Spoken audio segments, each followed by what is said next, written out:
My boy Bobby. Bobby, bitch, yeah, Bobby, Mad ethnic if you right don't know that now. song, you probably shouldn't be listening to this podcast or watching this podcast, whichever you're doing, because Bobby Schmurder was a generation of his own.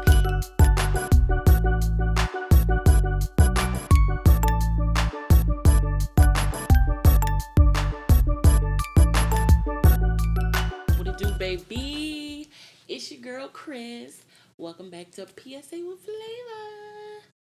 I'm so glad that we back, y'all. Took a little break because I hit y'all back to back to back for a couple weeks, and I needed a break. As you can see, I'm not in the normal space.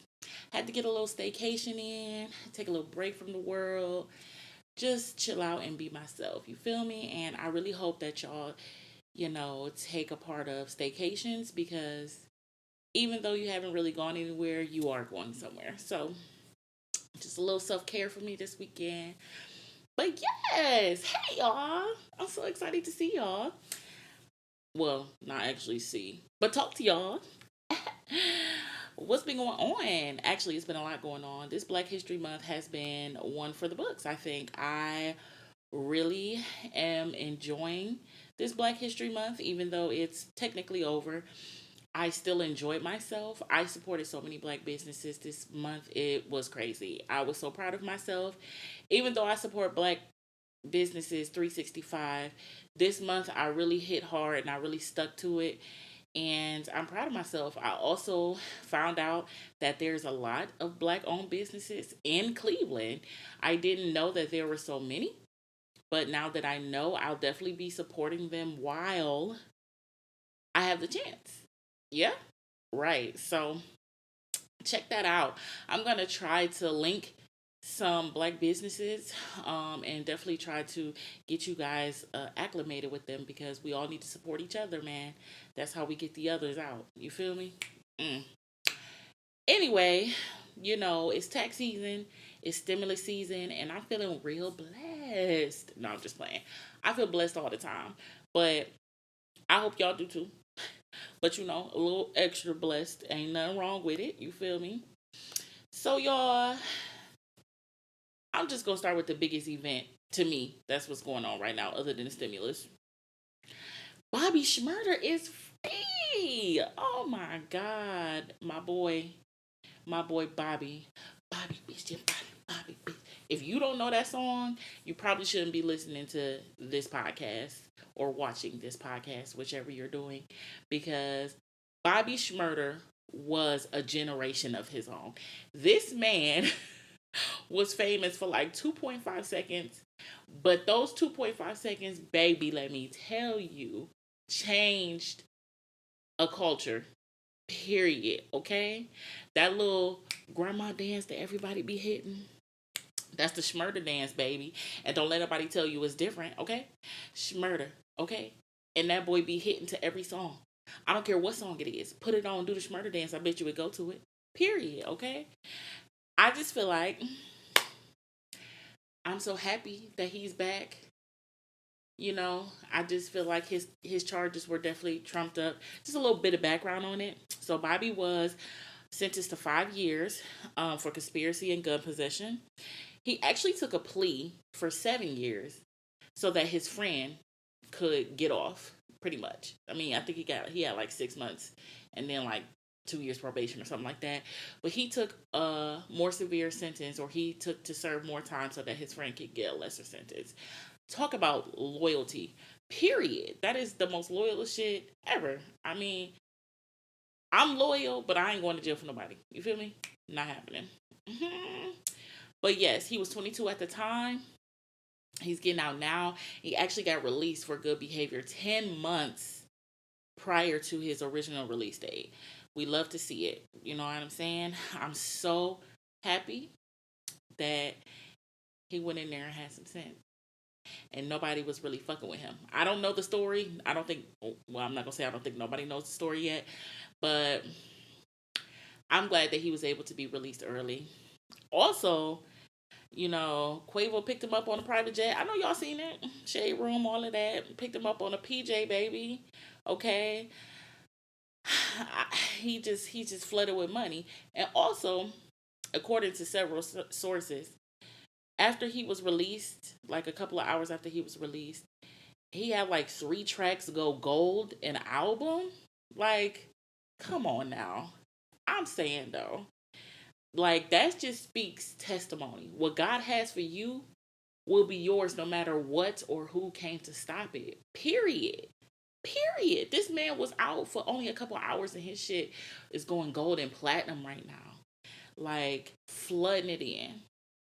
I mean, they did the same for Gucci Mane, I think. I don't remember. He just had a whole bunch of features. I love it here though. I love it here though. What I don't like though is that he came out with a plan for real estate and stuff like that. And Quavo talking about some chill, you just got out. Nigga, I got a plan. Period. I don't know if he really meant it like that, but I will say that those are choice words for people that you should remove yourself from. I'm also not feeling this video that they have going around him denying a drink in a club. Y'all have to understand, prison prison is literally being captive. You feel me? He is in transition. He was 22 years old when he went into jail, and the world was very different. Believe it or not, 7 years, the world has changed completely. You know what I'm saying? So I just feel like, we take for granted the little things that have changed. But when you're blocked away from the outside, it's a brand new world right now to him. You feel me? So it's like he's in transition. He's not the same person. And taking things from strangers when you're in jail is not a thing. You know what I'm saying? Or drinking out of a bottle, you know what I'm saying? Or drinking out of an open glass and shit like that. I've never been to prison, but you know what I'm saying? I have a lot of family members who have been, and I understand the narrative based off of how they've explained it to me. You know what I'm saying? Like, he's in transition. Leave him alone. Please. Leave him alone. Keep blessing him, but leave him alone. Type shit. You know what I'm saying? But shout out to Bobby. We love you, and I'm so glad that you're home. I love to see the love that you're getting from being home. I hope that continues for you, and I pray that your transition back into normal society is one that is blessed. You feel me? I hope it goes smooth for you. On the real. And other news, no, I'm just kidding. So, let me tell y'all something. I was asked a question the other day, and it really made me think about some shit, though. So the question was, what feels rude but really isn't? Right? I mean, just think about that shit, though. Like, and as I sat there and thought about it, it was so much shit that I can think of. Like, it's just a long ass list. But I wrote down 5 things, and I'm going to share them with y'all. So, my number one thing, and I think this might be number one for everybody, asking for your money back that you loaned out. I just feel like, why is it rude that I'm asking you for my money back when it's my fucking money? Like, why am I apologetic to you for asking you for my fucking money back? Like, come on.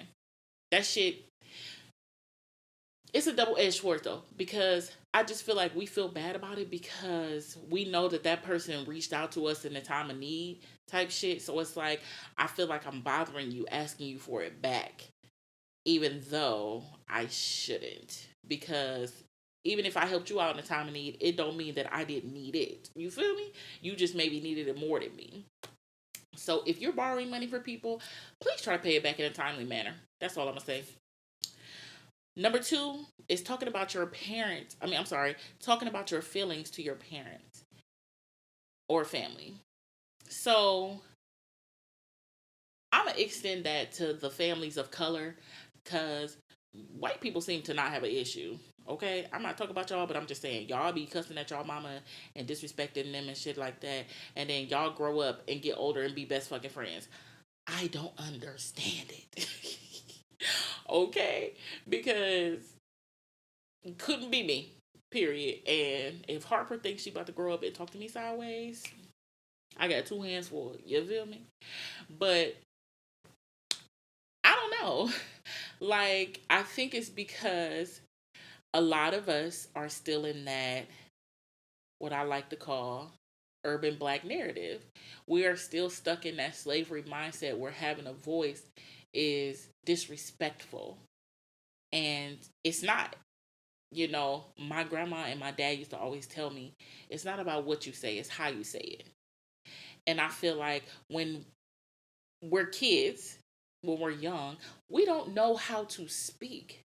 And even into adulthood, sometimes, if no one teaches us how to speak correctly or how to um, say how we feel, or you know what I'm saying, or portray whatever we're trying to portray, then there's no way that we know. You know what I'm saying? You're just gonna speak based off of feeling or what you feel is right or what you see. You know? So I think that, especially us as parents, as somebody who's trying to break generational curses like myself, we need to learn how to teach our children how to speak. First of all, teach ourselves how to speak, how to reflect our emotions and express who we are and how we feel in a positive way, where our point gets across, where we're not deemed as angry or upset. And I know that goes a lot with race too. Um, but I think that we need to learn how to speak so that we can teach our children how to speak. It goes far beyond code switching. I understand code switching, y'all, but this one is for home because your kids don't code switch at home. So I think it's important that we learn for ourselves and that we teach our children the same. Period. So talking about your feelings with your parents and family. Number 3 is dating multiple people without trying to commit to any of them. I just want y'all to know something. I know we are in a generation where we feel like we're supposed to talk to and do whoever we want to do. That's cool. That's cool. But I really want y'all to know that it's okay to say that you're courting somebody. It's okay to date other people, but you have to be honest with yourself about it first and then be honest with the other person. I feel like that's a fair thing to share with somebody else. Like, I'm dating, you know what I'm saying? I mean, pretty much everybody knows nobody talks to one person. I think that's a thing. I think we all know that subconsciously. But I feel like it is important to be honest. Myself, I try to be as honest as I can, especially with people that I may be active with. I try to be as honest as I can because that's a choice. You feel me? I feel like it's common courtesy to give somebody a choice to engage with you when you are engaging with multiple people. That's only fair. Speak up. It's okay for somebody to date multiple people at one time. What's the saying? Don't put all your eggs in one basket. You know what I'm saying? Don't do it. Number 4 is telling your partner you don't like them touching you all the time. So this had to go on my list, y'all, because I often run into this issue. I'm very clingy until I'm not. Literally. My meter is quick too. Okay. Like, I'll be under you for 10 minutes and then for the next 6 hours, I don't want you to touch me. I don't want you to be bothered with me. I don't want you in my space.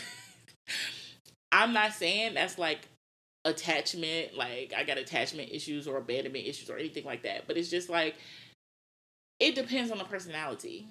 I know for me, I love affection. I do. I really do. But I also love my space. And me understanding that came with time. Once I learned to enjoy my space with me, it's like, okay, I will share my space with you, but I still need to have my space. You feel me? So, for the other people who feel like that, like, I want to be underneath you, but I don't want to be underneath you, it is okay. I promise you, it's okay to feel like that. And sometimes, if you don't want to be touched at all, that's okay too. You have to tell your partner that, though. I feel like that's another communication thing. And partners, to people who are like this, please understand this is a part of loving your partner. If you are trying to learn to love your partner, please respect that aspect. I know it's hard to hear, especially if you're an overly affectionate person. I know it's hard for you to hear and to understand, but I promise you it'll go a long way if you acknowledge it and you respect it. I promise you. Okay? Do it. And number five would be taking time for yourself away from your children. I cannot stress enough how important it is, especially for young parents, to take time away from their kids. If you're under 20 and you're a parent, I definitely think it's the most important for you to do that above anybody else because you are still young. Your life is still your life.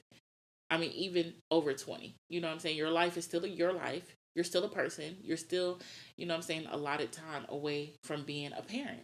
You know what I'm saying? And I feel like a lot of us, I'm not going to say good parents because that sounds rude, but it isn't. See? See? A lot of us parents are constantly taking care of our kids. We're constantly thinking about them, thinking about their needs, thinking about what I need to do to make sure my kid is okay. What do I need to do to make sure that my kid has this? What do I need to do to make sure my kid, whatever? And I think that that's a part of life. It's a cycle of life. But I also believe that you got to take care of yourself. You have to take care of yourself in order to take care of anybody else. I'm telling y'all, okay? Because I was this way. I had postpartum in the worst way. I was the smother mother, literally, okay?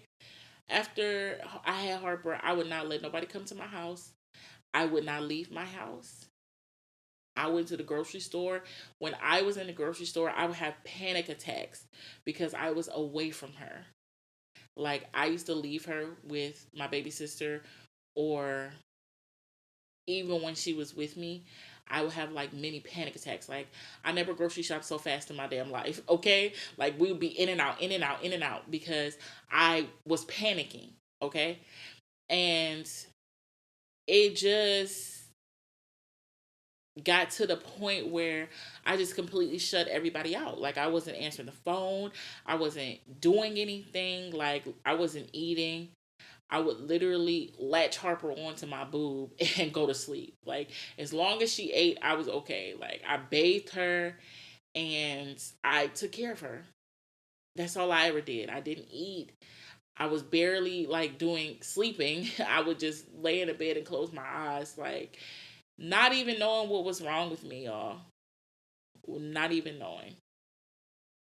And her grandmother, I'm still trying to figure out how they got into my house. Her and Derek, I really don't know how they got in. But anyway, they came to my house, almost kicked my bedroom door in to open it. Okay, y'all. And she took the baby from me and was like, "Get up." Like, literally, get up. They made me take a shower and get dressed and go out. And I felt so fucking guilty leaving my child. And I kid you not, it maybe took up until Harper was 2 almost for me to not have so much guilt about leaving her, because I just felt like I didn't deserve to have fun if my baby wasn't with me. And that's not right, y'all. You deserve fun. You deserve to do what you want to do, to live your best life. Sis or bruh, I'm telling you, it's okay. I believe that men can have postpartum too. Now, I don't believe that it's just a women's mental illness. I think that men can very well have just as much postpartum. And I really think that we need to start having a conversation about men dealing with their pregnant wives or baby mamas or whatever, their pregnant counterparts, and their mental, you know what I'm saying? And their after mental when they're dealing with the crying baby and the sleepless nights, and now the crying wife because she milked through her shirt, or she feel like she can't take care of the baby and all of this. I think that we really need to touch base on that. And I want y'all to stay tuned because I got some good episodes for the men coming up, because I am such an advocate for men and mental health because they don't get enough attention, especially black men, black young men. And I definitely think that we need to put that out there. So if you're a man and you're listening or you're watching, if you feel like you could be of service to another man, be it young or old, please reach out to me because I'm always looking for somebody to mentor or to guide. You know what I'm saying? I was blessed enough to be raised by a wonderful man, and he never missed a step. You feel me? And if he did two more to make up for the step he missed. You feel me? And we need more of those men to step up and to show these other men, because it's just a thing of knowing. You know? I definitely think that we need these other men to step up and show our young men that it's okay to be vulnerable. You feel me? So yeah, do that. But yeah, if y'all think of any other things that feel rude that aren't really rude, put them in the comments. Do it. All right. So, if y'all know me, which a lot of y'all who watch this do, y'all know I'm a reader. Okay? I love books. I love short stories. I love a lot of history and a lot of mythical things, right? So, I went back to the library for the first time since the panty. You feel me? And I just never really noticed how much of our books are filth. I have to say it. It's fucking filth. Why do we have to be drug dealers and robbers and thugs and prostitutes and fucking adulterers for us to sell books? I hate it so much, y'all. Going into the urban section is nothing but stories of deceit. Literally. Like, okay, here's a book series about fucking, about, nigga, they like literature versions of Power. Literally. That's why I couldn't watch Power. Can't do it. I watched like the first 3 episodes, saw what it was about, and kept it fucking moving. I will not. I'm pretty sure Power was good. Okay, everybody seemed to love it. I cannot do it anymore. I'm sorry. Any type of shows like that, I do not watch. Love and Hip Hop, joke. Cannot watch it no more. Sorry. I will not watch our people belittle each other over mindless ass shit. Can't do it. Sorry. Won't do it. Power, a drug dealing ass club owner with a fucking terrible ass son. His wife is fucking everybody and shit. You know what I'm saying? Like, come on, bro. Like, I don't got it in me no more. I don't. Like, I know it's so much more to our people, and I know that y'all know that too. You feel me? But it's just like I just can't do it no more. I can't. I can't. That don't mean that y'all wrong or that I think that y'all lesser than me because of that. Because what entertains you is what entertains you, but not me. And I'm really hurt that when I go into the urban section of the library, that's pretty much all we have. Literally.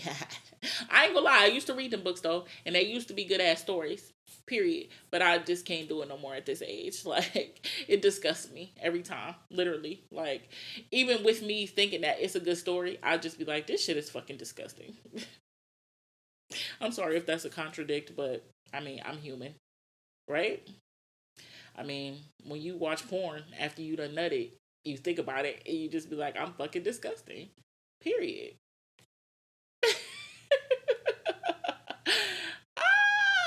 But anyway, I'm saying that to say if you're in the Cleveland area, you should definitely go on Larchmere and visit my favorite bookstore, which is called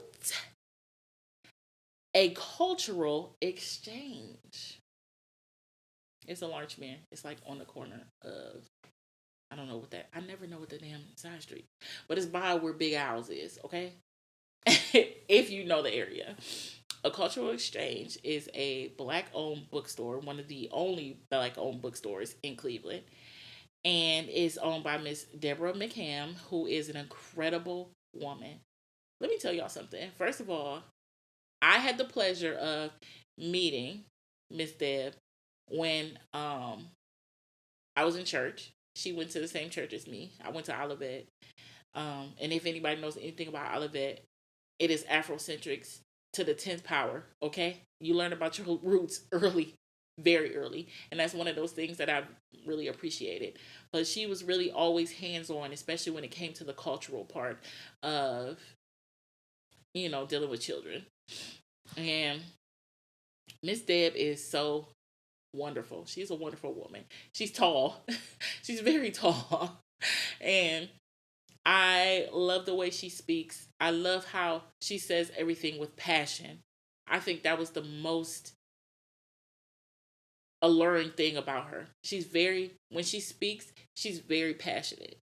And I just love that about her. So I really encourage y'all to go to the bookstore and to see it for yourself. It houses some of the most profound black stories, y'all. I'm not even playing. She really got some gems in there. And you can go in, browse, sit down, read the books if you want to. She's very open when she's there. She has other people that works there too. But if you ask for recommendations, they'll give you them. And take your kids. It's plenty for the kids to do. Trust me. Like, her kids section is bigger than any libraries I've been in. She's very into civil work, especially when it comes to the colored community. And I'm very thankful to have been able to know her. She's a wonderful woman. She's a very wonderful woman. And if you don't know who she is, I encourage you to Google her and learn a little bit about her. Because this queen is a gem, okay? A silent gem. And even though we as black women like to be heard, the fact that she's such a silent gem is even more special to me because I get to know her personally. You feel me? So please take your babies there. Go check it out. Even if you don't like books, I just encourage you to go there. It's a beautiful place. It is her place. It has always been hers. And I just love that we have somewhere for us to go for a safe haven. So check it out. Check it out. All right, y'all. I also want to just point out that y'all can like, comment, and share on these videos because I like the interaction. I like when y'all talk to me. I like when y'all send me DMs telling me to do little topics of shows. I really appreciate it. I appreciate y'all watching this. I appreciate y'all. Even when y'all just streaming for 5 minutes, I appreciate it because everybody likes their little project to be blown up. You feel me? So, back to topic about those books. All of them be about love, sex, and money. You know what I'm saying? But it really started to make me think about it, though. If I had to choose between love, sex, and money, which one would I choose? Right? I don't know. Honestly, I can't answer that question because it would be all three for separate reasons. Love because who don't want to be loved correctly? Who don't want to be loved correctly? Let me just be clear about that. Money because we live in a world that's driven by capitalism, and it's like you need money to do anything. I mean, credit is not as much anymore. You need money for everything, baby. Money talks. And it's funny to me, stemming off of that America and like larger developed countries have credit lines, whereas you go to like South Africa or like any advanced, like South Africa, Switzerland, places like that, they don't have credit. They pay for everything cash money, y'all. Okay, I've never felt so broke in my life because these motherfuckers are cashing out. Okay, $20,000 cars, not bought on credit, my nigga. Cash money. That iPhone, that iPhone fucking 12. What's that bitch? A band? A band and a half? Cash money. That Birkin, that what, $30,000 Birkin, cash money. I feel like the brokest female. Are you serious? We broke, okay? I just really want people to understand that we are a third world country at this point. I don't care what you say. I don't care what you say, for real. But love, sex, and money, y'all. Like, it'll be different things. It'll be different every time for me. I don't think I would choose sex as much. I mean, don't get me wrong. Who doesn't love a good dick appointment or pussy appointment? I'm sorry, fellas. But is it necessary? Not really. Because, first of all, you got to search around for some good dick because, I'm sorry, fellas, not all of y'all got good dick. You may think you do, and I'm here for the confidence, but baby, that's just reality. And not all of us got good pussy either, okay? Sometimes it be trash. That's just the way it goes. I'm sorry, ladies. I know that hurt you. It's okay. Sometimes you gotta be the trash pussy. But you the best pussy to somebody else. Fellas, you too. Sometimes you got trash dick to one person, but you the best dick to somebody else. It's okay. I'm not shit. I'm not shit, y'all. But yeah. So, what do you love more? For me, I'm gonna say love. I love love. I love any type of love that's healthy love. I love seeing old people in love. I love seeing fathers and daughters and mothers and sons and family, and I love love. Literally, that's like my core. I enjoy love to the fullest extent. And I think if I had to choose between the three, it would definitely be love because everything else comes and goes. Love comes and goes too. But in the purest sense, it doesn't go too far. You feel me? So it's kind of like I'd rather be in love with you than for me to want you for your money or for your sex type shit. And vice versa. Like, I've never been the person to be like, oh, that nigga got money, so I'm about to fuck with him. If I don't like you, I don't like you. It's very hard for me to play phony. I can be cordial. I can be respectful. But I can't act like I like you and I don't. It's a difference. And if you haven't understood the difference, you should work on that.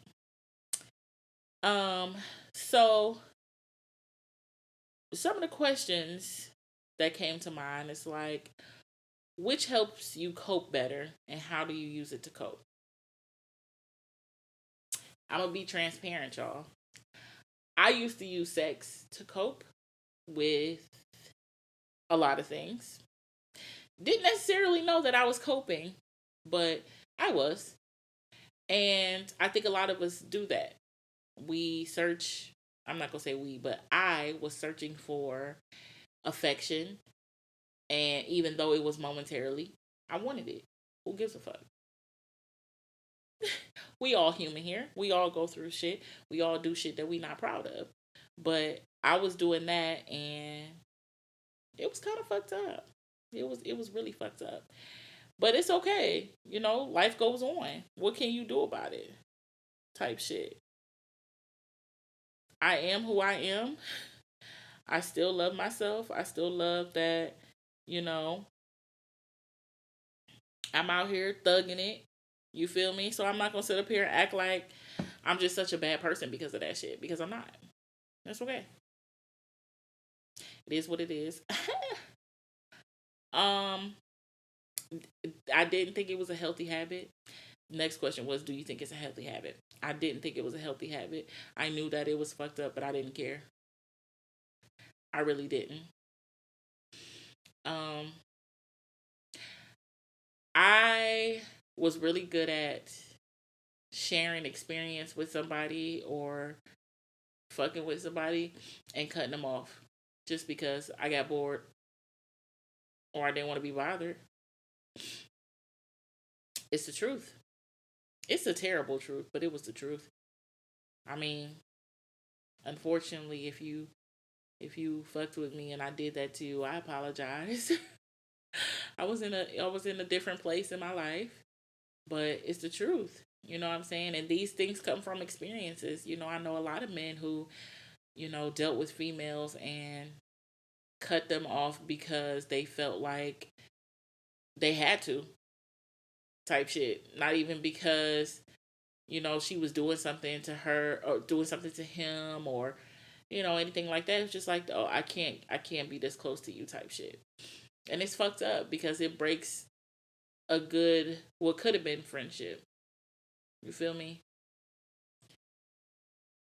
So yeah. Next question is, are you happy with it now? And what do you think long term? I'm happy with how I am now. I want to be better, of course, but I'm happy where I am now because I've come to a place in my life to where I've accepted a lot of things that I wasn't willing to accept then. And I changed a lot of habits that I literally could not change then because I didn't have the mental capacity nor the emotional capacity. And let me tell y'all something, that's okay too. Sometimes we want to change, but we can't because we're not ready.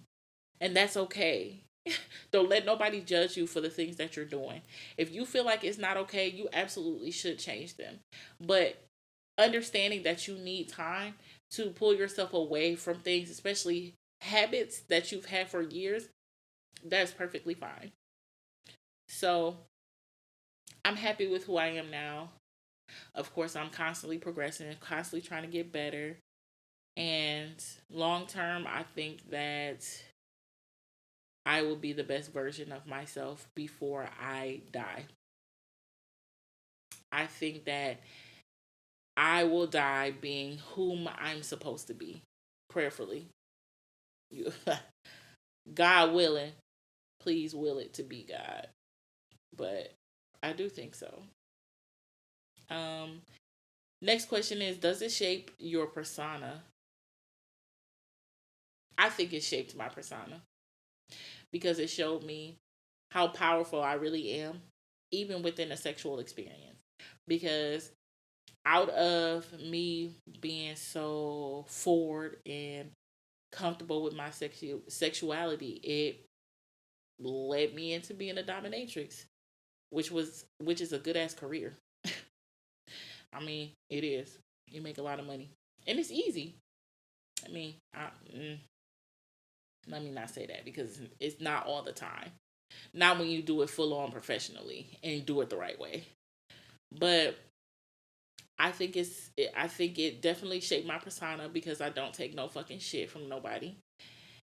And it helped me be confident within myself, confident within my decisions, my it is what it is type attitude. It definitely shaped my persona, and I'm very sure about that.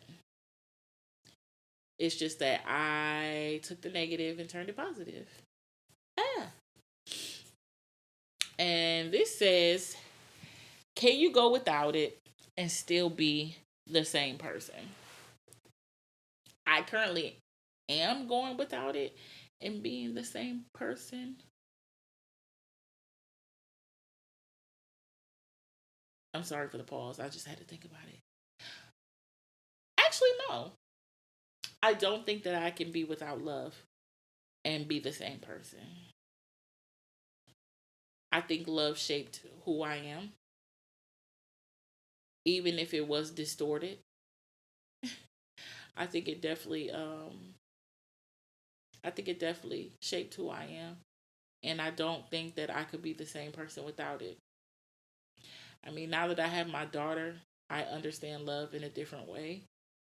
And um, even though I do truly believe that love is not something that you're supposed to understand, it's just something that's supposed to be.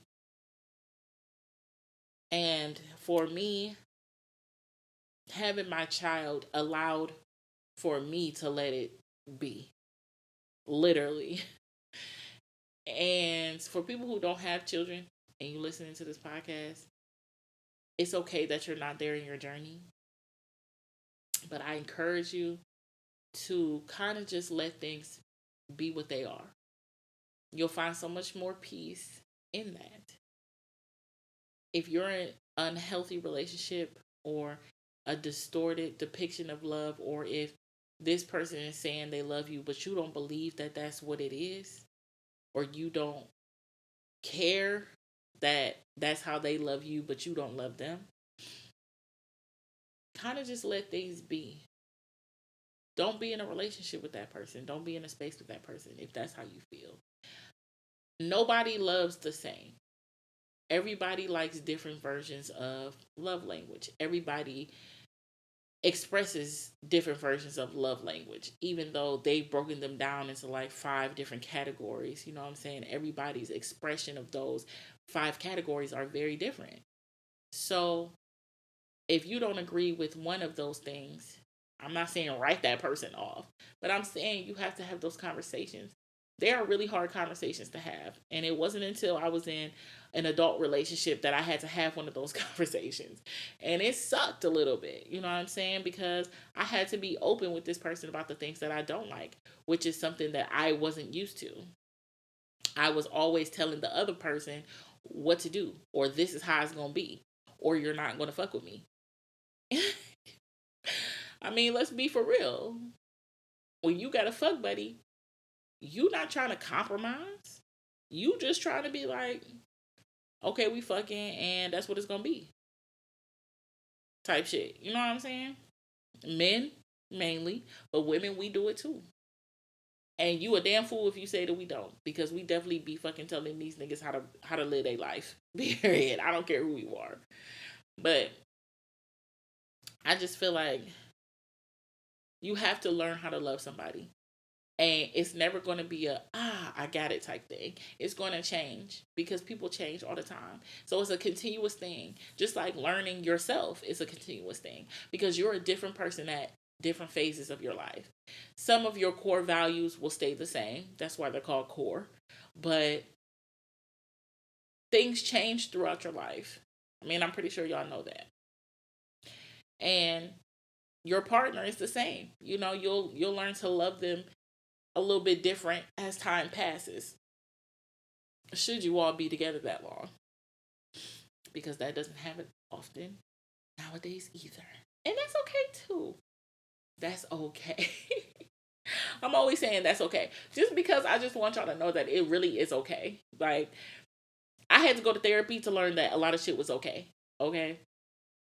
And you know what? I be trying to pass on the stuff that I learned in therapy to other people because a lot of times people don't want to go to therapy for whatever reason, and I just feel like I was blessed to be able to obtain these gems, so let me pass them on to somebody else. You know what I'm saying? I'm always thinking about the next person because I just feel like that's how it's supposed to be. We just always supposed to be thinking about other people and how we can improve other people as well as ourselves. You know what I'm saying? But it's like, it's not fair that I know all of this stuff and you don't know anything. Not fair. So, I just want y'all to know that shit is okay. If shit don't go your way, it's fucking okay. Period. And yeah, that's pretty much it, y'all. I mean, that's all I got for the show today. So next week we'll probably have some little guests and we're gonna have this shit popping, you know what I'm saying? I'm not gonna tell y'all what's gonna be on the next episode, but y'all should be excited as fuck. But yeah, like, comment, and share on the post or on the page, whichever you prefer.